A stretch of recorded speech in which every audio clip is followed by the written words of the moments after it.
The Detroit Lions went out and beat the Vikings. They lose Sam LaPorta, although Dan Campbell did say that this injury might not be as bad as it initially looked. And then he said it's not great. Yeah. I mean, I think it's like somewhere a little worse. Like best case scenario, it's like TJ Watt, right? He said it's a bone bruise, so it's nothing torn. Yeah, that's good. But yeah, that's it. That's a big deal for them with the Rams coming to town. More importantly, Wilson, where do you stand on Dan Campbell's decision to? Yeah, because you could have gotten the 2 seed. Yep. If the Cowboys lose, but the Cowboys were 14-point favorites in Washington against a bad Commanders team, and I think I'm okay with Dan Campbell playing the guys. I don't want to be results based. I think this is a very Dan Campbell thing, but I'm curious if you think they should have sat everybody against Minnesota, and it wouldn't have mattered, but open the door potentially for Minnesota to make it into the playoffs. No, I was fine with them playing guys. And to your point, they could have gotten that number 2 seed given the way that Dallas started and the way that Philadelphia acted the entirety of that football game, where I'm surprised that some people in that staff didn't get fired before Arthur Smith. But I have no issue, and he's not even the first one that probably should be fired.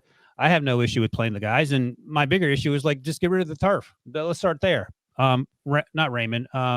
Did Khalif get hurt? Khalif got hurt too, I believe. So he limped off the field. So they had some guys injured, but I mean that's the time of year it is.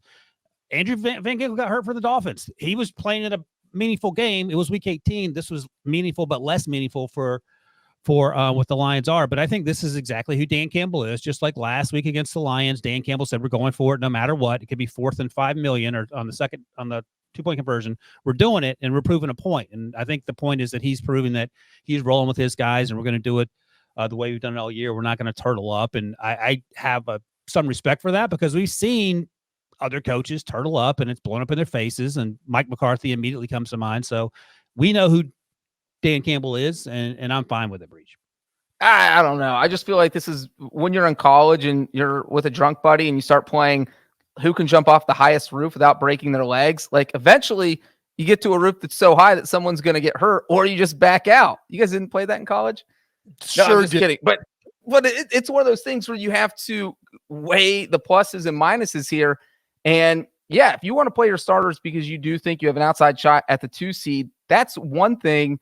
But we also had Jared Goff in this game in the 4th quarter. I think that he was still out there. Auburn St. Brown caught a long touchdown in the 4th quarter. They were all still out there. Well, right. And that's my point is that the Cowboys went up 35-10 very early in the third. I think after the first possession of the 3rd quarter, that game's over at that point. You're not getting the 2 seed. You already had Sam LaPorta get injured. It's pull everyone because it just doesn't, they got the play. They're not going to be rusty. They had a good first half.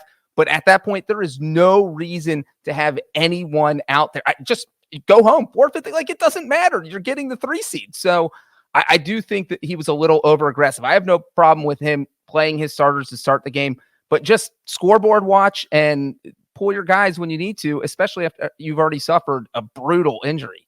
And I think too, like, I mean, I'm picking on the Bengals thing, but remember, was it 2009 when the Bengals sat everybody Marvin Lewis sat everybody in week 17 against the Jets? It allowed the Jets to get into the playoffs. The Bengals immediately had to play the Jets, who beat the Bengals. This is not a case where once you knew that Dallas was going to be the 2 seed and you would be the 3 seed, there was no chance you were going to have to play Minnesota. Like they were going to max out at the 7 seed.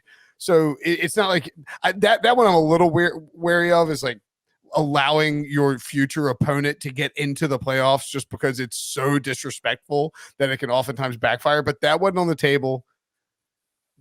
I think this is just, I do think this instance is a little bit different only because it is Dan Campbell and this is just how Dan Campbell operates. And he's like, no. Yeah. And look at the last 2 weeks. You lost a game and you got your tight end injured. I mean, who do you feel better about as a coach, Dan Campbell or Mike McCarthy? In the final 2 minutes, I'll just let the team coach coaching itself. Your football team in the playoffs. Dan Campbell.